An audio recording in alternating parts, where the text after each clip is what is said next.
Good afternoon and welcome to the Exchanges panel for the Cardano Summit. My name is John McPherson. I'm the Exchange Relationship Manager here at the Cardano Foundation.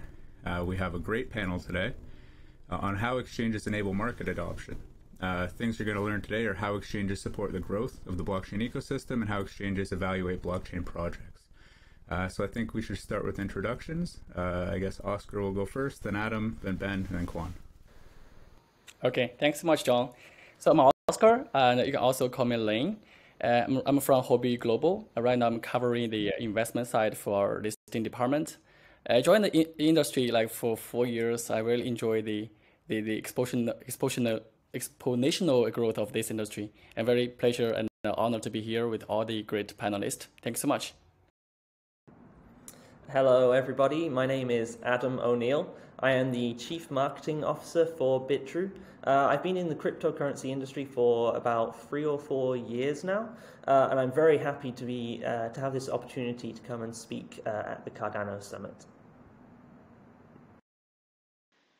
Hey John, this is Ben from the Woo Network. I'm on the marketing side here as well, but a lot of the roles that we play within an exchange has a lot to do with growth, and business development, right? So we're very excited to be here, just as someone who has, experienced the Cardano ecosystem over the last few years and seen it get to the point that it is now. So looking forward to the panel. Hi, my name is Kwon Park. I'm the Chief Strategy Officer here at Bittrex Global. I've probably been in this space for over 8 years now. It's been a while. I believe we were one of the first, if not the first exchange that listed Cardano back in the old Bittrex Inc. Before I joined Bittrex, I used to be a derivatives lawyer based out of Washington, D.C. Perfect. Thanks everybody for the intro. We have a great panel today. So I guess we can hop right into it. Over the last 9 months, we've seen some explosive growth over the space, whether it be Elon or other things sort of blowing up the market. What are some things that you guys have noticed over the last 9 months that are different than previous years that we've run into? Okay, I think maybe I can go first. So as just now, John, you mentioned that Elon or joined this industry. I see there are like 3 big changes for the past several years. I think the first one is that we can see more and more institutions join this market, like Tesla, ARK Investment, Goldman Sachs, and Fidelity.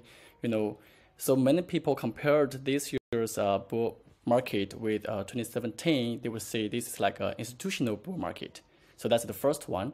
And second one, just now also mentioned that more and more like a key technology and investment leaders, they join this industry, like Cathy Wood and Elon Musk and Jack Dorsey, etc. And the third thing I think is the most important is that we would say that this year is more important for the regulation, and we could call this regulationary year because we can see more and more countries and governments, they are exploring how to regulate the crypto industry to ensure that industry could enjoy a healthy, more healthier development. So I think these are the 3 changes that I've seen for the past several years. Thanks so much. I think one of the most interesting things that I've personally seen over the past 9 months or so, there's been a serious rise in competitors to Ethereum, looking specifically at the smart contract space. So for years and years, if a project needed smart contract functionality, then everyone has kind of defaulted to Ethereum for that purpose. But within the last 9 months, we've seen Cardano, obviously. You've just recently completed the Alonzo hard fork and have smart contracts on the go. But also Solana has been a huge success story in 2021. Polygon is another big one, Shinfin as well. I don't think this necessarily spells the end of Ethereum or ERC20 coins, but I think seeing this kind of competition is really exciting for spurring on development in this space.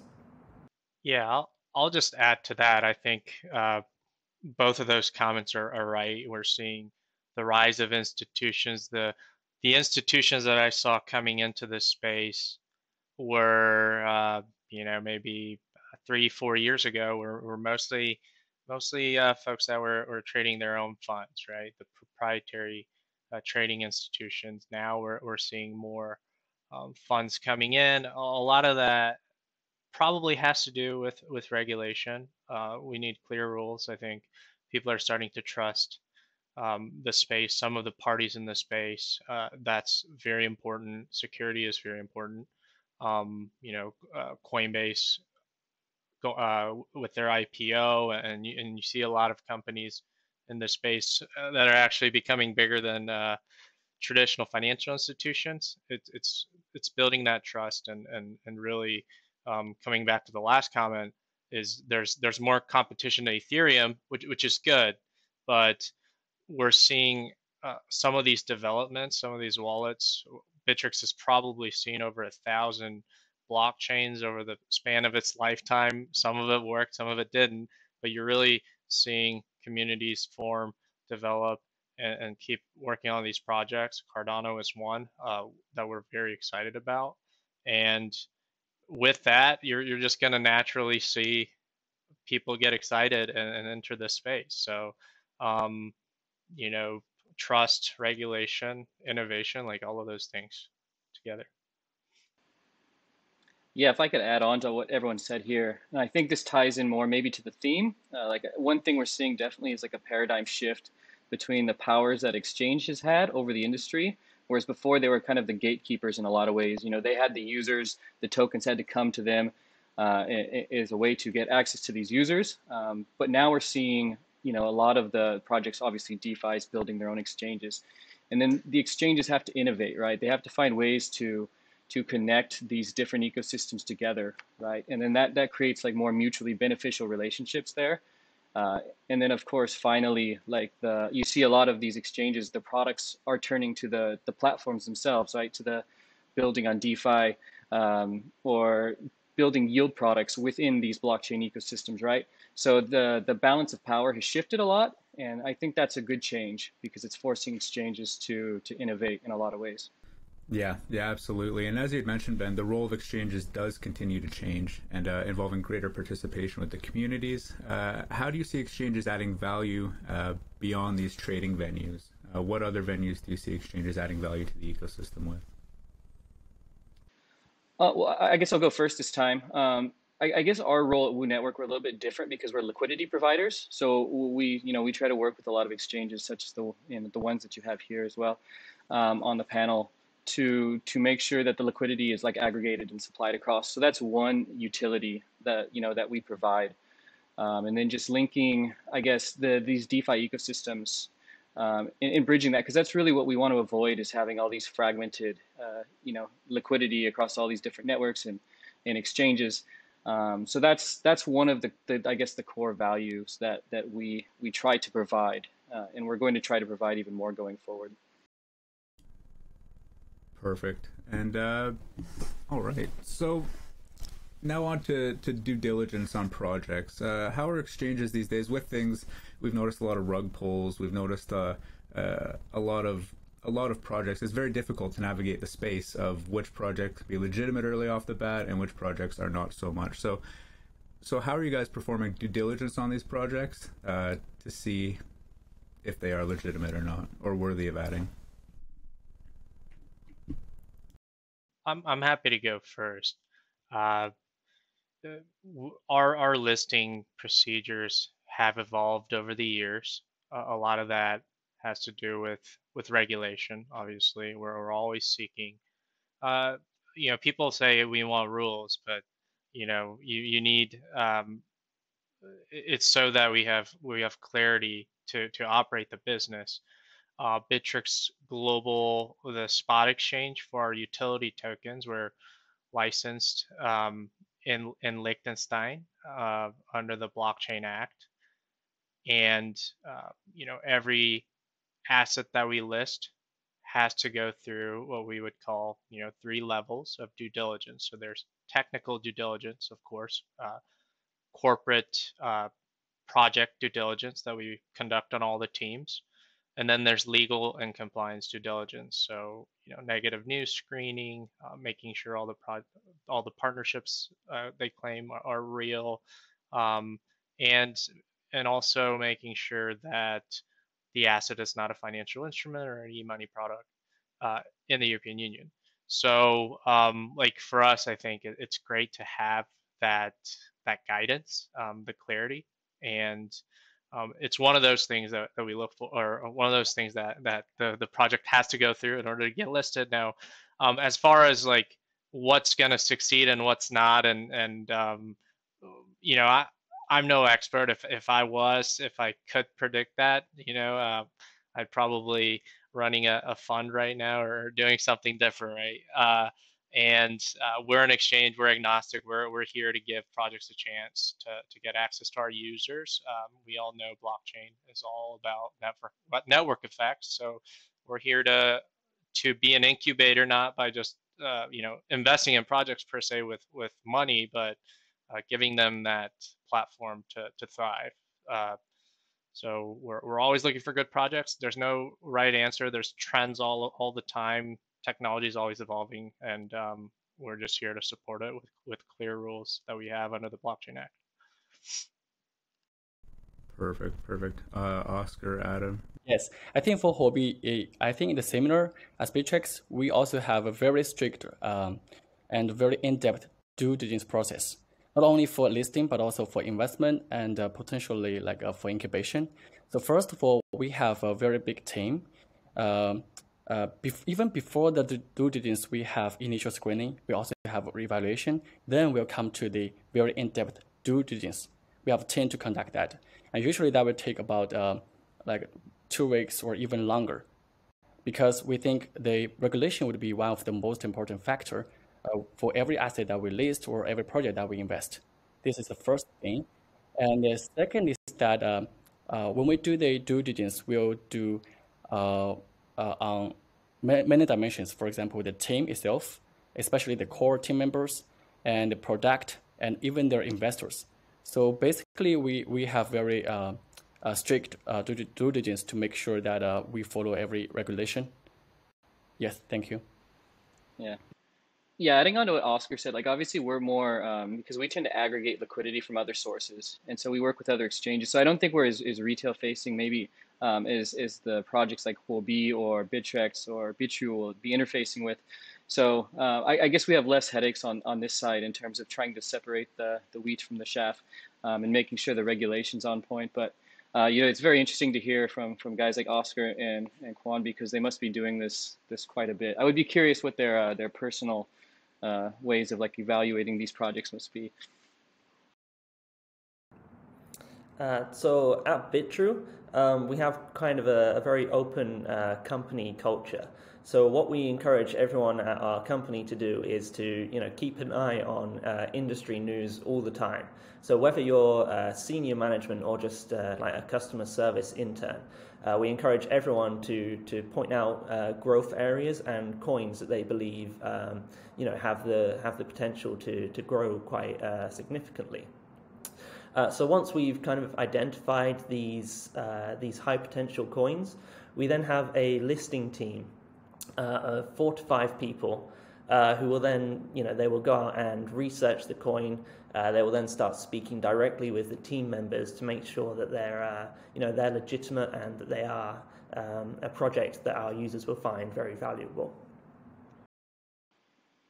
Yeah, I feel this builds on it builds a bit on my earlier point about like the paradigm shift, right? Because I don't think back at like 2017 or before that this was happening as much. But now you look at like Huobi Labs, the stuff that they're doing, and in terms of incubation and being proactive, investing in the space and building ecosystems themselves. So it's quite a different ballgame than we were seeing before. Definitely. So as far as adding base currencies, where you see like Ether USD and BTC USD, other pairs like that, what are considerations exchanges look at when looking at whether to add a currency as a base currency or not? I think number one by far, it has to be liquidity. So if we add a coin as a base pair and then we add a dozen different trading pairs that nobody uses, that's not only a waste of time for our tech team to get all that done, it actually ends up being quite dangerous for the subset of users who do end up trading on those pairs. For 90% of traders, like when they go to an exchange and make a trade, even if they're making a market order, they're expecting that trade to happen at roughly the headline price that they're seeing, give or take a fraction of a percent. They're not doing the quick calculations on the order books to make sure that the liquidity is there. So we need to be 100% sure that when we launch a base pair, that liquidity has to be in place. That said, we actually have an exclusive announcement to make today that I'm sure is going to be very warmly received by the people watching this. Bitrue is actually about to launch ADA as a base pair. We're going to have it available with most mainstream coins, like XRP, which we're famous for already. And in the very near future, we're also going to be listing a variety of Cardano-based coins. And when they come to Bitrue, we will have them available for trading with ADA. Perfect. Okay, I think besides liquidity, some other very important dimensions that we look would be the very first one is the product itself, or the cryptocurrency itself should be with real value. For example, lending or trading value, etc. That's the first. And second, we would also evaluate the team after. In the bulk of this product, we hope that the team itself is with a long-term vision team and want to build a long-term project which would benefit the crypto industry. That's the second team. And the third one is we would also look at the potential growth of the cryptocurrency or the project. For example, for ADA, we see a trend that more and more projects seek to deploy on ADA network. So from which I could foresee that there would be a huge growth of the whole ADA ecosystem. So for this kind of project, we would add that as a base currency. Thanks so much. Yeah, I'll just quick comment. I agree with Adam. Liquidity is certainly key when you're launching. We call it a quote currency at Bittrex Global, but in launching a quote currency, as well as mainstream adoption. I think Bittrex Global is looking at several quote currency aside from the 5 that we have today: BTC, ETH, USDT, US dollar, and Euro. I believe CHF and GBP are next. I think we're fortunate enough to have the banking partners to be able to do this in a proper way to offer fiat markets to our customers or quote currencies. But I would say Cardano is definitely up there. We have a lot of wallet holders. We're very close to Crypto Valley now with the spot exchange being in Vaduz, and it's something we're exploring. So stay tuned. Yeah, I don't have much more to add on this one. Just I think the recipe is quite simple, really. Like if there's volume and there's demand from clients, then it's something you consider, right? And then you just have to look at like what everyone else touched on: liquidity, the ability to like hedge risk. Obviously, we're like our background is more in the trading space, so we don't want to have exposure to illiquid assets, right? So that would be it. And then I guess it was. A nice little announcement there from Adam. I kind of regret not bringing one on my end. Nice. So, as you guys have mentioned before, this is sort of the year of regulation. And besides regulation and all these coins coming out now, what do you think are the largest adoption hurdles that you guys are facing? And how do you think they're going to be solved? I know it's sort of a tricky question.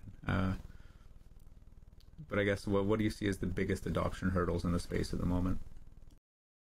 I'll just jump in real quick. So one thing that I still notice in this space, and maybe it's because I'm not out there trying out different platforms or whatever, I still find it fairly difficult to use cryptocurrency or moving funds from one venue to the other, or using it as a payment method, or trying to find a place that accepts crypto assets or digital assets, whatever you want to call this asset class. for use. The tax rules, that kind of touches on regulation. It doesn't make it very friendly for us to use it. I do think I'm very bullish. I think it will change. There will be a world when you don't need a US dollar quote currency. But you can have BTC, ETH, Cardano quote pairs and still be able to realize real value in the world. So ease of use, obviously, access. Still, I think there's things to work on there with regard to fees too, that the end user has to kind of take as part of the transaction. But we're very close. This is a much different world than I saw 8 years ago. Lightning Network. There's tons of different protocols popping up, which is just going to make this thing just I think get bigger and bigger each day, and it moves so fast. Yeah, I have to agree with Kwon here, actually. I mean, the technical knowledge that's required just to get started, buying and trading, things like just setting up your wallets, or if you go into an exchange, making your first deposit using whatever fiat currency you're using, these can all be really intimidating to any person who isn't comfortable with technology. And if that wasn't enough, you're asking these people to transfer hundreds or possibly thousands of dollars at a time. So it's no wonder that people get turned off in this respect. There have been some interesting attempts to solve this problem, though. I'm thinking of Pay ID from Ripple. That launched about a year ago. It was a system you could set up kind of like an email address for sending and receiving coins easily, instead of using like a crazy long wallet address. But I think the adoption hasn't been as high as I expected it to be at that time. But yeah, I'm kind of interested to see how that's going to improve over the next few years. All right, perfect. So now with the rise of NFTs and all these trends starting up again this year, what are some interesting market trends from the exchange perspective that you guys are seeing coming up recently? Maybe I can start on this one. I was thinking about what I would say to the last question. These two are kind of related, these questions, and I'm glad that nobody said staying out of jail was the biggest challenge. I guess that's changed in this generation. And yeah, there's definitely a bit of strength in numbers that, as all these exchanges are working towards a compliant future, right? It's definitely helping. And I think in terms of, your question about trends, right? This industry by nature, there's so much instant gratification, and these users constantly, want to have access to the best products, the newest products. And I think that creates a lot of challenges for the team to kind of filter what they devote resources to. Obviously, a team like Huobi would have a lot of resources. And then some of the other exchanges, they might have to pick a focus, right? And then, for us, it's definitely looking and, you see things like the NFT space, you see other exchanges building their own blockchains. And then it's really about just kind of picking a trend that you feel has sustainability, has value to your users, isn't going to be damaging to your reputation. And then I guess you got to, take a chance on that as well. So that's, that's part of being innovative. That's part of being in this space. And, we wouldn't be here if we weren't interested in capitalizing on all these new trends that we're seeing. I'll let somebody else jump in here and see what they have to say. Okay, I'll just add. So I think for the trends, very interesting. Recently, we can see, especially starting this year, early this year, we see there's a kind of like a bull market, right? But there's one very interesting phenomenon is that there's always waves. For example, we have seen the DeFi waves, and then we have the NFT waves. But of these waves, we can see bubbles there. For example, if we take CryptoPunk as an example, like last month, the floor price of the CryptoPunk goes up very, very quick and also very high. But recently, if we see the floor price is already about 80 Ethereum per CryptoPunk. So I think with these waves, we can see many ups and downs. And I hope that in the future, when this industry becomes more and more mature, maybe this wave ups and downs will be like more small. Yes. Oscar, what are you seeing on the current wave with all the L1s and the side chains? Are you placing any bets on any of the networks? Yes. So we're saying that maybe the next wave would be the layer 2.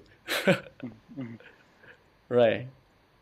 They're competing like a very, they're very high competition for the layer 2. And recently we see many layer 2 projects, they already come out, right? And many products and many projects are deployed on them. So this might be the next wave. Who knows? No, agreed. All right, so moving on with the rise of DeFi, has exchanges looked at considering smart contract development to offer innovative solutions to their customers, new solutions? So at Bitrue, we've actually been considering and just prototyping a feature. It would be kind of like a centralized access point to all of the various smart contracts that are out there that are involved in the DeFi yield farming right now. So let's say you're a user who has USDC in their portfolio. There are a lot of places you could potentially be using that USDC for farming, and it's really hard to know, which one of those is going to give you the best returns. So we're kind of thinking about launching a tool where we can not only recommend the best protocol for investment, but we would also handle everything in the most user-friendly way. So we do all the the investing and the harvesting for the user. It's still very early in the prototyping phase, but it's something that we're thinking about launching a few months down the line. Okay, perfect. So I noticed that Bitrue has delegated to community pools through their ADA staking service, and the community thinks that's great. I'm wondering, what are the attitudes of exchanges in creating their own stake pools versus delegating to public stake pools? Well, maybe I can go first then, as we have the experience now. So Bitrue, so far in total, we have staked to 2 community pools so far. The One Love stake pool we did about 2 months ago, and then just very recently we also staked to the Shamrock stake pool. Each of them we staked 1 million ADA, and the response we got was absolutely fantastic. Been great for community building. We've been able to connect with a lot of stake pool operators that we haven't announced anything publicly with yet, but stay tuned on that front. We felt it was very important, basically to help contribute to the decentralization of the space. Obviously, decentralization is what keeps the network strong. And yeah, we just thought it would be great to contribute to the various community efforts that are helping to build up the Cardano network. I'll just add at Bittrex Global, Cardano staking is very, very early. I would just call it a beta. So Adam, we're gonna have to connect at a later date and talk about your experience at Bitrue. See if we can get some guidance from you guys. For sure. Yeah, we're in a little bit of a different situation in terms of we cater to more like institutional traders, right? So we don't tend to have as many people staking on our platform. But it is really important for other exchanges to have these features for users to engage with the products, right? So we look forward to seeing that, and then we're able to provide liquidity to these exchanges or these traders, and then it just creates more demand for the tokens rather than just being more speculative in nature. Perfect. All right, gentlemen, I think that wraps up the list of questions we had for the panel today. Thank you very much. Now, I just wanted to go around one last time. Maybe Oscar, Adam, Kwon, and Ben. Any notes you want to leave the community with? Anything you want to just sort of leave on a note? That I think that'd be perfect. Yeah, key takeaway from Bitrue, I would say, is just look forward to the ADA base pair coming up very, very soon, hopefully later this week. And yeah, we have plenty of Cardano-based tokens coming to Bitrue very, very soon. And thank you very much, John, for having me here to speak about Bitrue today.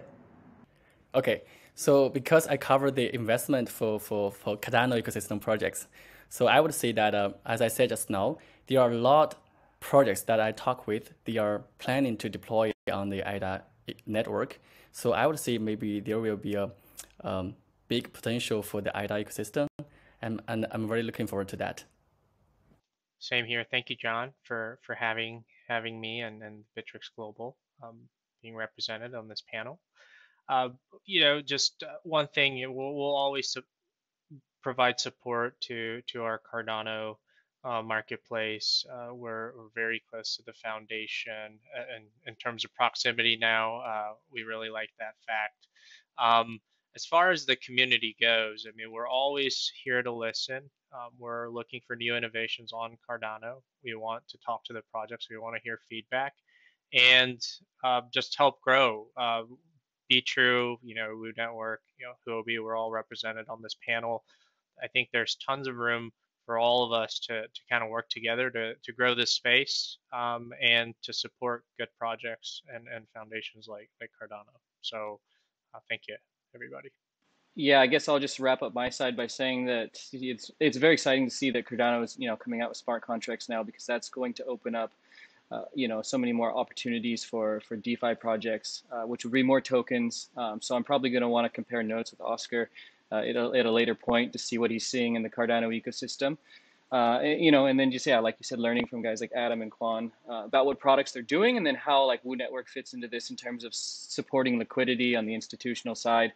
And then extending that even onto the Cardano, network itself by helping to be a bridge, because ultimately that's what we want, right? We want more users to be able to access these products, because that grows the industry as a whole, creates a bigger pie, as we like to say, and then everybody gets a bigger share.